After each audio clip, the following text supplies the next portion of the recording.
I don't know who the hell that person is that Amanda and Jerome have been talking about. Tēnei te mihi atu ki a koutou katoa. You are the entire population of the place that I've been to. I wonder who's doing the dishes. Thank you very much to Jason, Amanda and Julie for bringing us together in this moment. None of us will be together in this way again. So this is a thing to be thankful of. Thank you. Well, my greatest respects to the tangata whenua of this land. I really like your oysters. Mine are better. They're bigger. Your land is very beautiful. No doubt that shapes the vibe and personality of you as well. I hope to get to meet some of you. Kia ora is our national Māori greeting.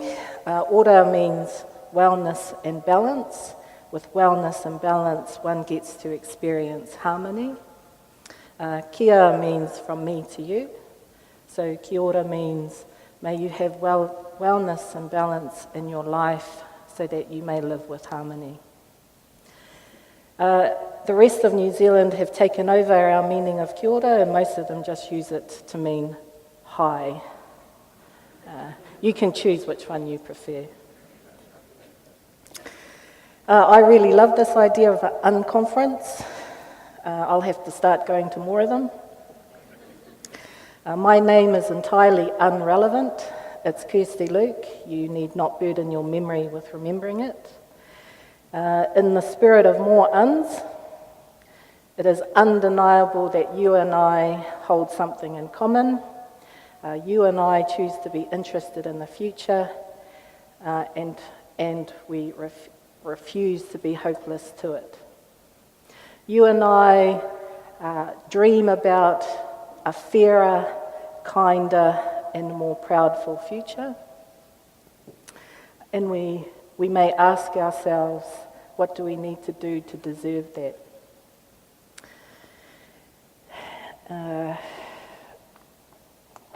How do we know what calls are the right calls? Do we still believe in right and wrong? Is there anybody left in the world that we still listen to and might trust? Does life still have me in it, or is the world now made for other people? See, we kind of debate these things in Taniata and in Tūhoe because our roads are shorter, we've got less shops than you, there's less of us to listen to, and there's really nothing else to do. So my kōrero to you now is to share some of that conversation with you, some of our struggle and some of our efforts to beat up those questions and find some medicine and some rescue. If you've got some, you might want to let me know. I'm horribly nervous because you people are freaking me out. God, Amanda and Jerome, I don't know why they said those things. Look, gadgets. Oh, if I go back. I've called this Tūhoe in nature. I might have called it Tūhoe in biophilia, but I'm yet to work out how to spell that. Bloody Americans. So this is what I'm going to try and talk to you about. My idea of biophilia. Apparently I've heard that there's a couple of you that don't know anything about the Tūhoe culture. You're evil and bad. So I'm going to try and remedy that. And I probably want to confess to you right from the beginning, don't be having romantic ideas about Tūhoe people and Indigenous people. Most of us are broken. We've had a really shitty last couple of hundred of years, and we're trying to recover from it. So don't have big expectations or romantic ideas about us. We're struggling like the rest of everybody else. As part of that recovery, we found that we needed to do this thing like kill ownership. You should join me in doing that. And that is because we really wanted to get to the beast that increasingly is sitting behind ownership, your and my self-interest. And I probably want to say it's okay if you're as guilty as me as having a really big overfed bunch and bundle of self-interest. I want to say to you, it's okay. Nature's got some answers for us. We're really keen on being Indigenous. It's probably too much secrets that I'm letting you in on, but I never feel honest about saying, hi, I'm Kirsti, I'm an Indigenous person, when I use the supermarket and McDonald's as much as the next guy. But I'm getting it back, and I'm confident that we'll win. Raising real symbols of optimism is my last piece of story to you. I don't know if you're like other Tūhoe people. They're really hard to talk to. They don't listen anymore. They don't like talking or hearing other people talk, full to the eyeballs, all talked out. Heard it all before. Our words today in the Tūhoe world are causing more indifference than they are unifying our effort. So we've got to put the talk aside until there are things that we once again share in common. We're putting our words aside and we're doing real stuff. Oh well, I have to say that, it's my job. Oh yes, Jerome and Manda, Kirsti did this, Kirsti did that. There's a few thousand of us. Yeah, there's a few of us that do all of this. So this is for you guilty people, right? Who don't know about Tūhoe? Yep, guilty faces. So all Tūhoe is, all iwi is, all Māori are a bunch of people who are families, who like to eat similar things, who like to dance in a certain way, that believe in right and wrong. So Tūhoe people believe, for example, all of them, that stealing and lying is a bad thing. We share those views in common. If a Tūhoe person does not share that view, then they're punished, and we don't like them. So Tūhoe is made up of families. There are families that organise themselves in groups of families. They're called sub-tribes or hapu at our place. Though there are 40 of those sub-tribes, and when all of those 40 groups work and operate together, they are called the iwi. And I am the chief executive, or at my place, the chief slave for the iwi. I have been the chief executive for the last 2 decades, so obviously I started when I was 5. That's unkind of you. I don't know what you're laughing about. So we're a kin group. We share stuff in common, like a view about the purpose of life. Our purpose in life was to serve each other, to care about the next generation, to look after each other. It's our purpose in life.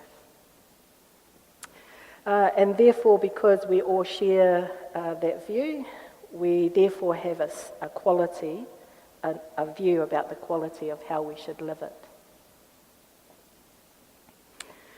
And iwi will also have a territory and a place, and for Tūhoe that is called Te Uru, and Jerome stole some of those photos.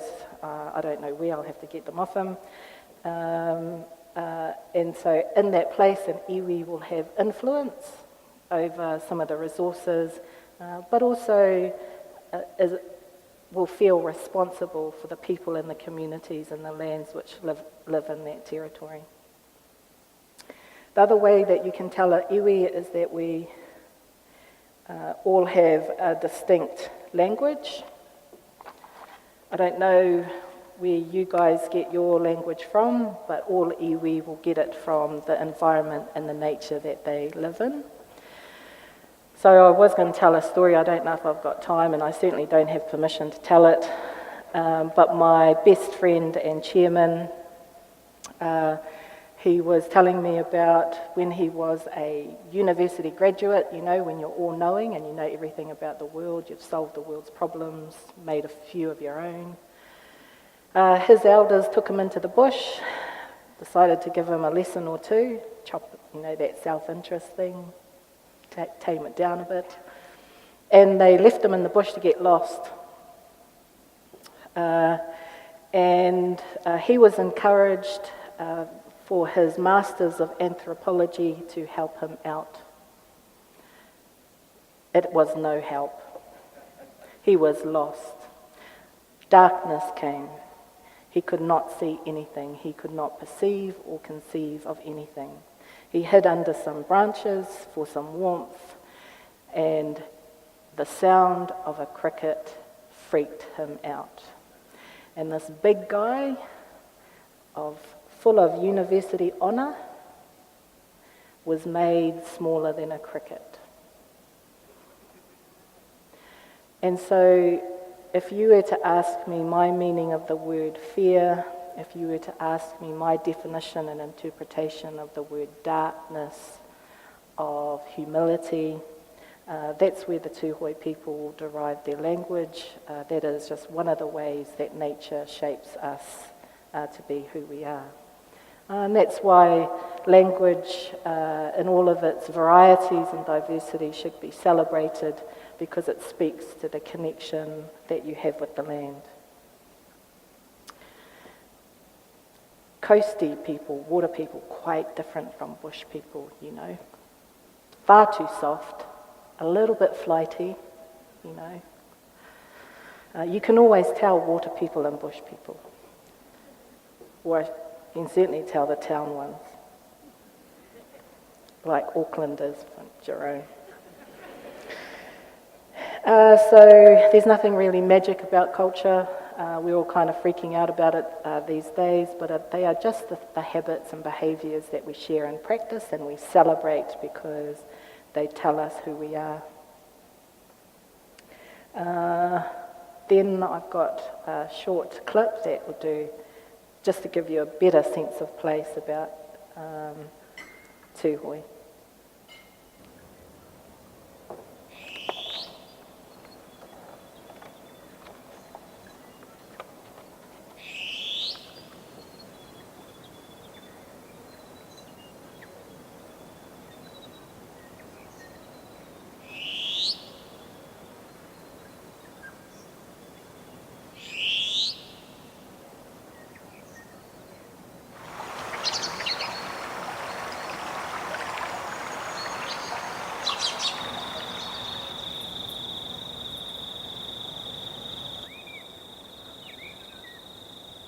Kua au atu I te kotahi rau rua te kau tau tātou e riri ana ki te karau, e pakanāna, e whawhai ana I te karau.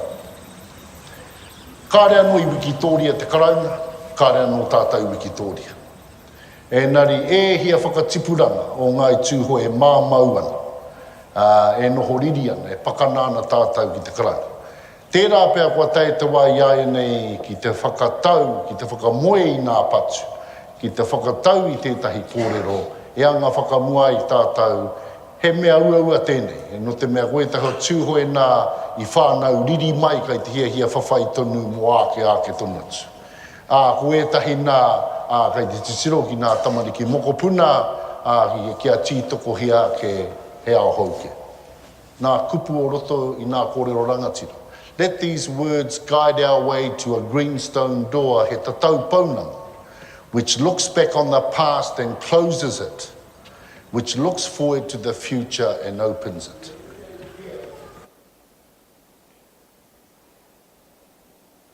So that's why we're in recovery mode. We've been fighting for the last 200 years. and we don't necessarily know how to stop. Colonisation is a human evil. It too is bred from, look, and these are just our theories of the world, right? Don't write any of this down. This is just us talking about it. This is how we see things. It happens when our self-interest is loud. It's so loud that it crowds out all of our other human, more worthy human virtues. The colonisation story for Tūhoe was pretty harsh. One of the harsher examples in New Zealand. And like many other Indigenous cultures, some Indigenous cultures are confronted today by that warfare and harm. For us, we're attempting to be in the recovery mode. And while losing your lands and immediate poverty is a really bad place to be, we're now 2 to 3, maybe 4 generations on from that. And what we're trying to recover from now is the disconnection that we suffered when somebody took our lands. When I say disconnection, what I actually mean is that if I was bred to be responsible for nature, my whole relationship and purpose is defined by that. And when somebody takes away my land, I don't have a reason for life. I'm not responsible for anything. All of my rules and my customs have nowhere to live. They have no space. So what kind of person am I? So for 2 to 3, 4 generations, nearly 170 years, as Indigenous people, we have had bred out of us that strong connection that was once there with nature. We're doing everything that we can to restore it.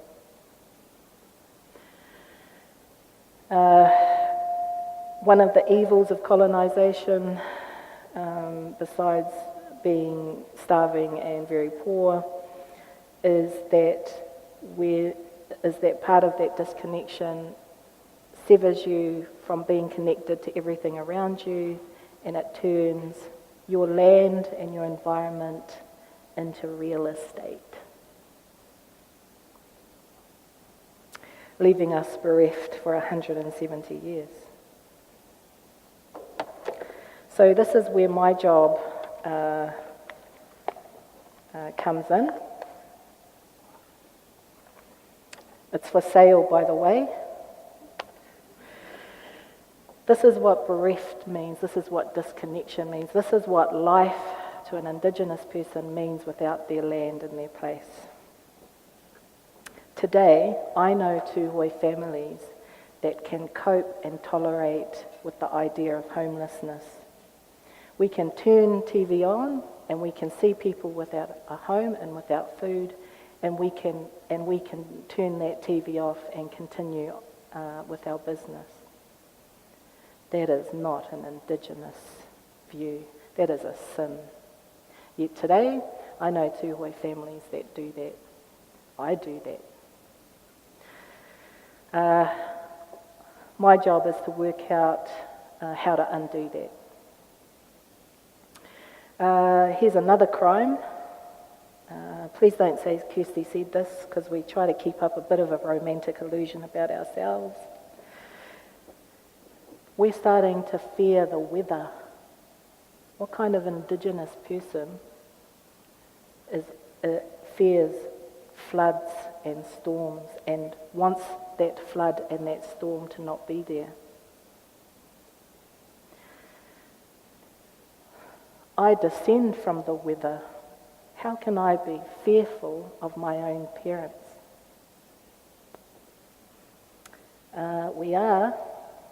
I know Tūhoe people that are Googling the weather. We have lost the instinct for it. We need our phone to tell us what to wear tomorrow. You know, we used to be humans that knew that stuff. Where has that gone? You can help me work out how to bring it back.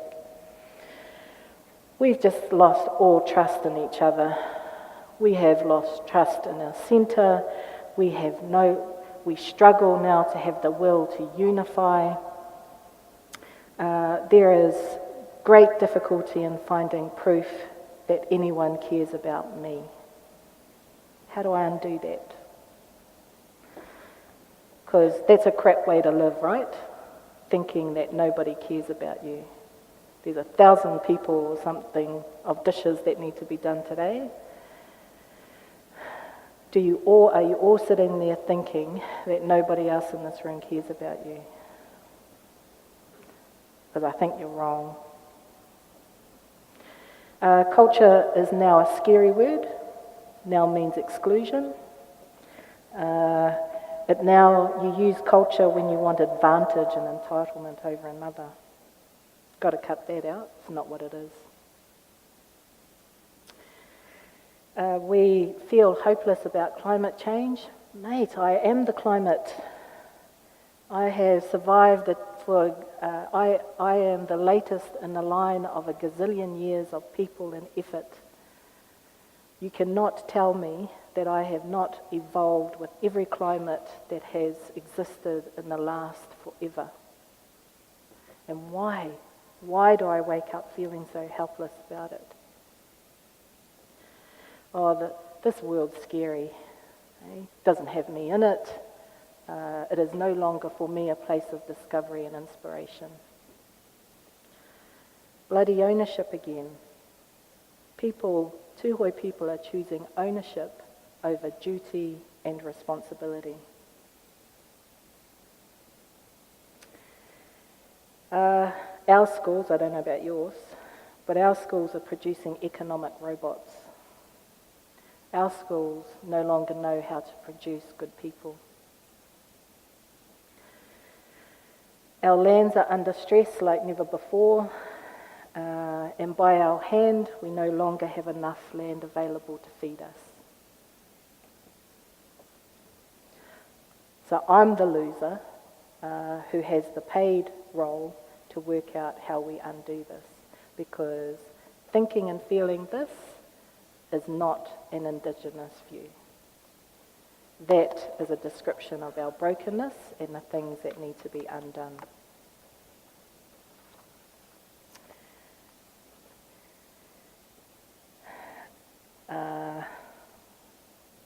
I stole this from somebody I was listening to. A man away from nature grows a hard heart. I live in the proof and evidence of that. Tūhoe people are of the view that we are losing our humanness, and we wish for its return.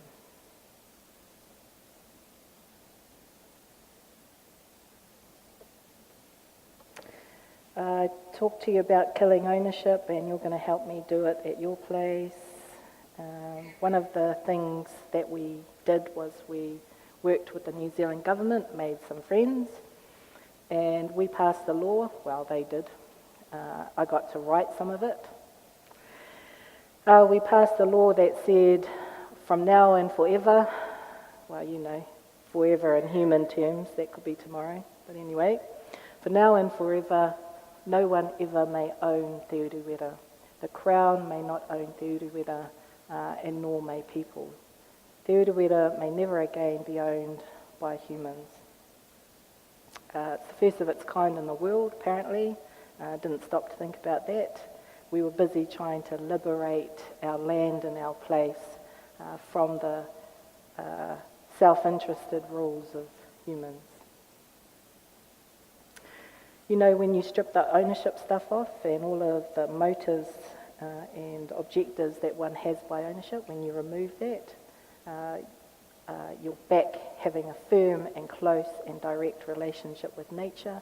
You can once again see your land as nature, and nature is our Earth Mother. She is Papa Tuanuku, and we all know, otherwise you wouldn't have lasted this long, that it is your duty in life to respect your parents. So there's no mystery really in what your relationship is with land, you, me. It is that she is our parent and we respect her so. Respect for one's parent is the highest duty of life. Without her, we have no purpose together.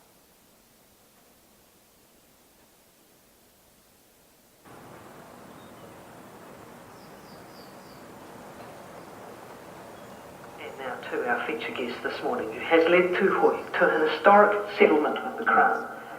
The deal yet to be finally passed into law, but agreed on in principle by the iwi and the Crown, includes $170 million in cash, and crucially, giving Tūhoe guardianship over Te Uru National Park. What will it mean down the track? Well, we are not looking at building a wall around Te Uru and charging you $100 to come in and take a photograph. Why? Because we don't own it in the Pākehā sense of that word. We don't own Te Uru. And that's why in this new act, we are quite happy to live with our tikanga that says no one owns Te Uru. Not the Crown, not Tūhoe. There are some steps to get through there, isn't there? Of course, yes. An initial application. And so the argument in the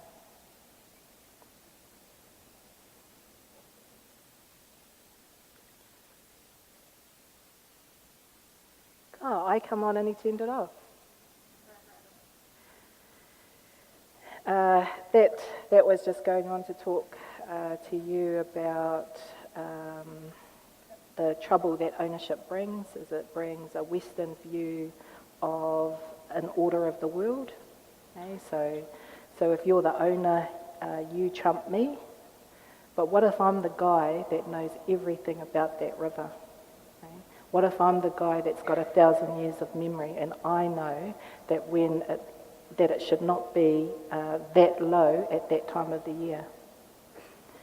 What do you know, owner? So I can go on a little bit about that. I'll stop there. But that is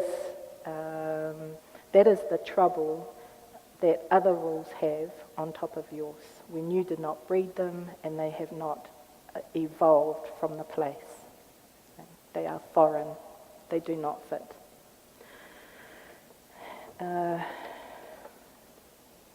This one. These girls say so.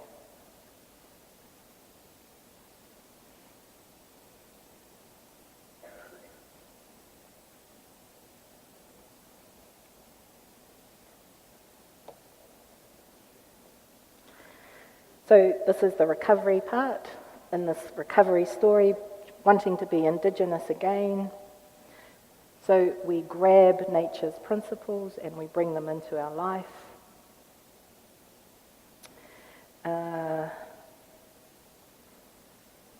Can I have that image?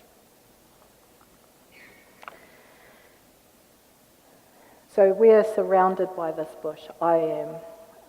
I have no traffic jams. I have no problem with parking, nor will you when you come and visit me.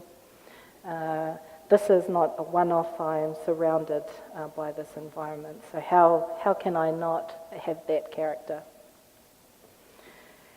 So here's some of the principles that I can bring forward and share with you. What I see is landscape, and what I see is balance. There is nothing in nature that is equal. Not one tree, not one insect is the same. I accept diversity in my life as a natural thing, and I do not expect all things to be equal.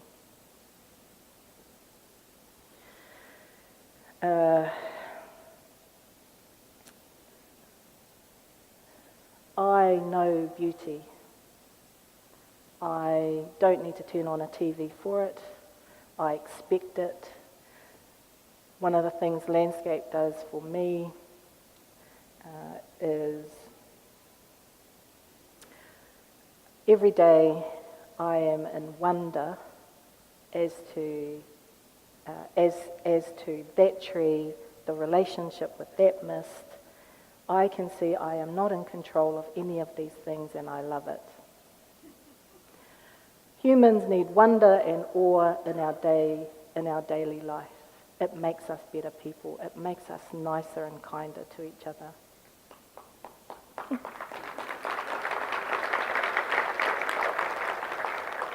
That picture there tells me that in nature nothing is wasted, that everything has a purpose, that that nature is in fact regenerative, and it is also timeless. So I can look at that, and I can remind myself that she was there a gazillion years before I was even contemplated. And she's going to be there after all of us are gone. So that the only thing I need to be concerned about is my ability and our ability to live here. Nature is not at risk. I am. My lifestyle. She's going to outlive us as she outlived the dinosaurs. We believe in a thing called Mauri. It's this life force. There's a really lot of fancy ways to explain a Mauri and a life force. I will say to you that a human's life force is generosity. Generosity opens the soul to want unity, to want connection, to want relationship. And when you've got that thing happening in a room, anything is possible. Crazy things are possible. Okay? So you want this in your life. You want that in your life. Water. Water is this thing that you can't see. Okay? But you know that if you took water out of that sea, you would not have life. Water is insurgent, water is serene. So it reminds me that I require a depth of understanding. So if I am having a friendship and a conversation with you, I know that I will never know everything about you, what you stand for and what you believe in. And I would like to discover that about you.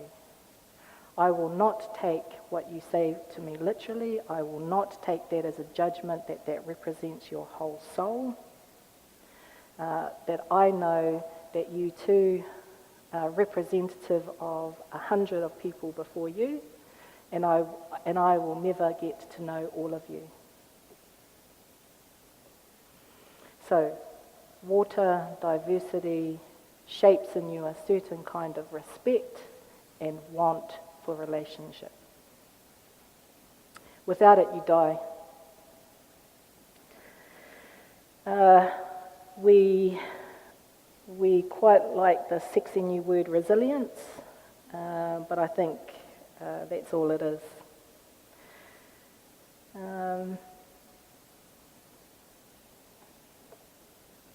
Nature tells us that no one creature belongs to themselves, and that this is the discipline that we need in our values and our virtues. We need values and virtues in our life because those are the things that help us be hardy and guard against our self-interest dominating our more worthier virtues. When we can do that, we are concerned for the well-being and needs of everyone.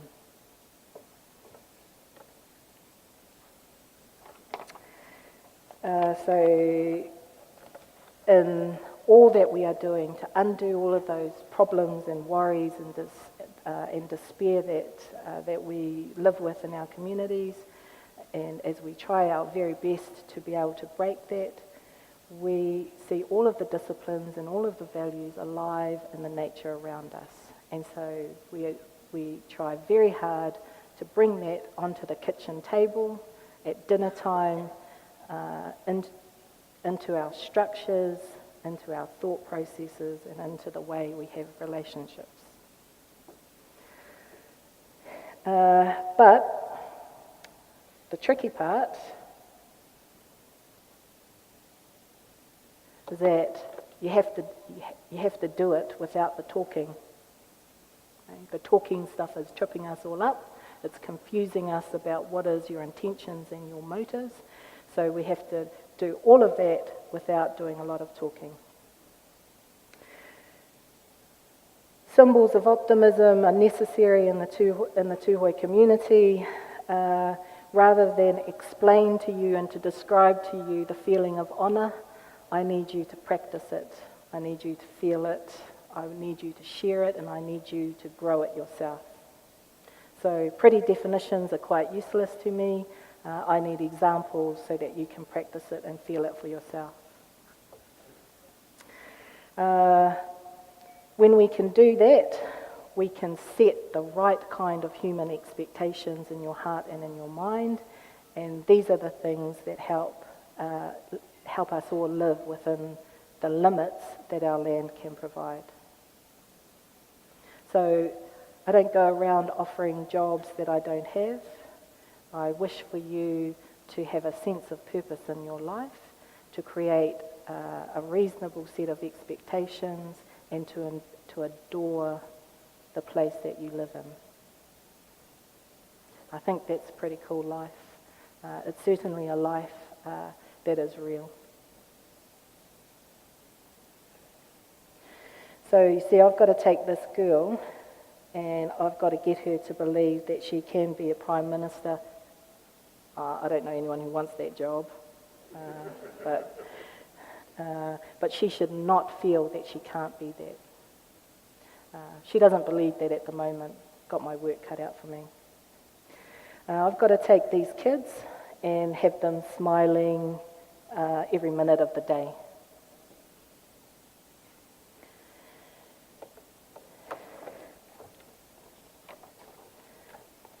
So nobody will tell me if our place is accredited. So I was pretty positive, took positively what Amanda was saying this morning. I'm very sorry to the ones that lost the Mother's Day Sunday. But this is how we did it, eh? This is our seduction with the LBC. Like all of you, probably like me, got a love-hate relationship with the LBC. Yep. I felt very dirty the other day because I had to agree to buy some American carbon credits when I kind of think that my New Zealand carbon credits are premium. But see, the thing about landscape is that you always get to see the bigger picture. So the LBC, what the hell has that got to do with Tūhoe revival and recovery from colonisation? Well, we do have it because of Jerome and Ivan. But you know, when you're scared, you are full of disbelief and worry, and you want to undo that. Well, we just decided that we would go and find the hardest, most difficult, most horrible, most out there, hardest thing that we could find. And we thought if we could beat it up, spit all over it and stamp all over it, that's the normal that we wanted to create in our lives.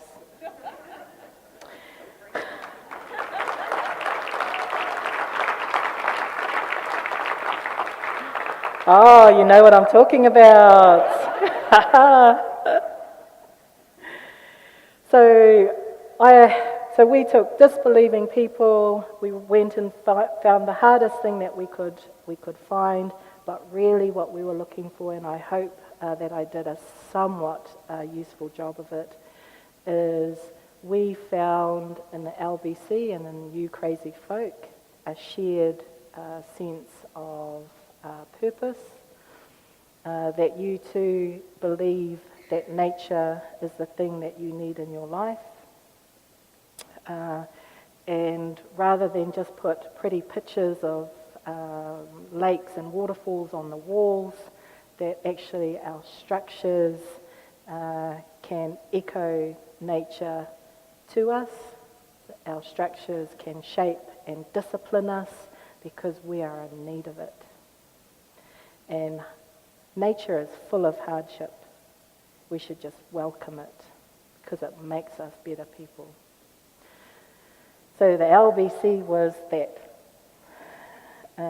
And it was and has been exactly what we have needed to help raise our discipline, raise our standard, and prove to ourselves that nature is still what and who we serve. It was the only thing in town, this LBC standard.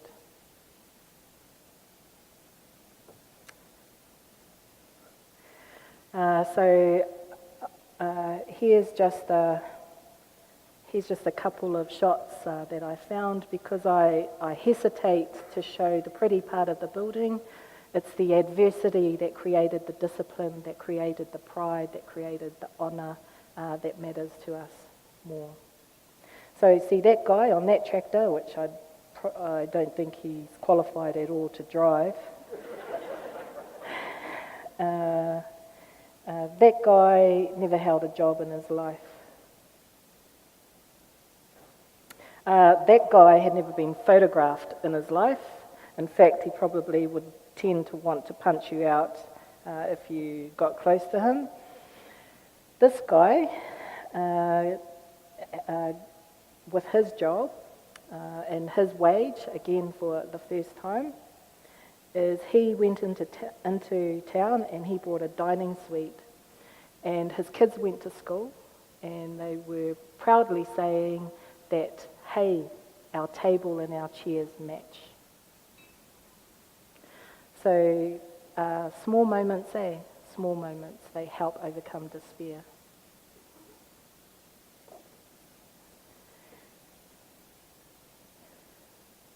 We're the largest solar installation in New Zealand. Don't really care about that either. The thing that solar does for us is it reminds you of the power of nature. It tells you that nature can look after you. It reminds you that you can't do that. You do not have that level of sophistication. And it's right there in front of your face. Everything that you need, you have. So, solar. Turns on the lights and does some other things too. This guy, so these are all unqualified people, right? They're some of the people that have trouble thinking that the world is a great place. That's these people. So he too come to work every day knowing that his kids were saying that Dad works at our place.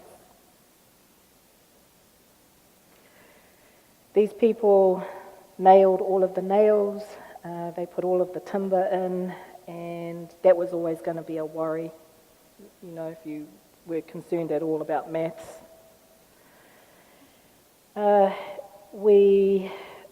This was another way, just like solar. This is all of our clay, mud in the riverbanks. We've got a whole lot of mud, and you just needed new eyes to be able to look around you and see these things. Again, we have everything that we need. So these are our cool earth bricks. What's awesome about them is that you don't have to clean them. Chief executive in Tūhoe also means cleaner. So, this guy, he's just trouble. He's now a cheerleader for earth bricks. Which is pretty tricky because he's got really bad English.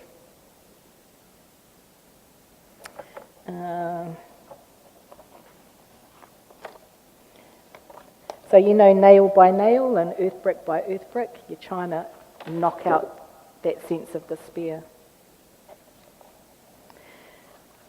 One of the things that our living building has helped, and I just mentioned it before, is that how proud we are as Tūhoe people that we can stand in a building that you cannot smell any chemical in, that you can smell the tree and the timber that come from, that when you get up and you espouse all these great indigenous statements about how you are one with nature, that in fact when you say that it has meaning when you say that in a living building, because it is true.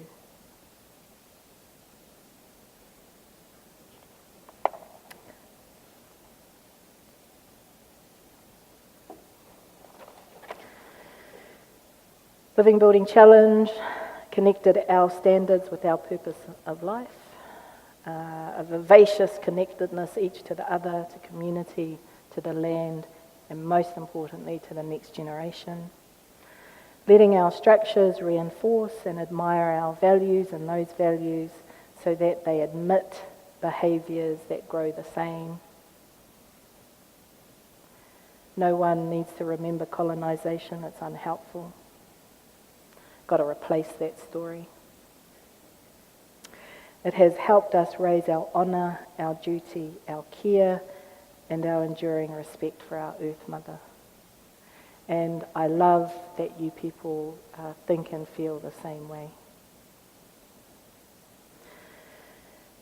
So I've just got one piece of a video to show you about it's the minister, the government, the Attorney General delivering to Tūhoe our apology. I helped him write it. It's a secret.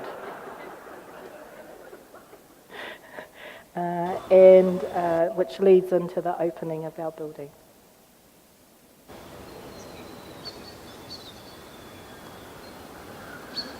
To the iwi of Tūhoe,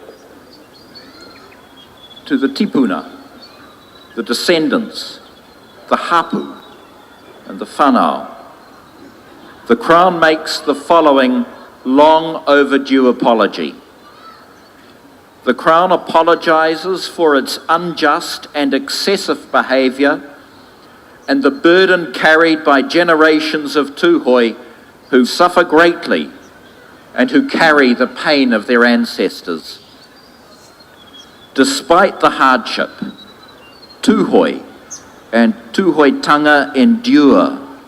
Your culture, your language and identity that is Te Uru are indistinguishable. Through this apology and settlement, the Crown hopes to honestly confront the past and seeks to atone for its wrongs.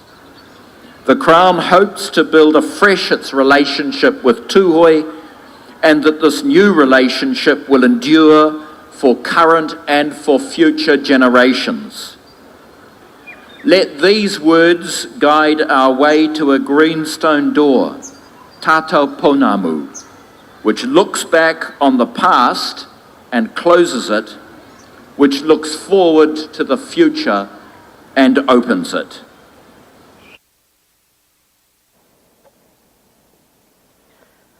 I've taken far too long. Just going to cut you to the pace of the opening, which by ESP you'll be able to work out.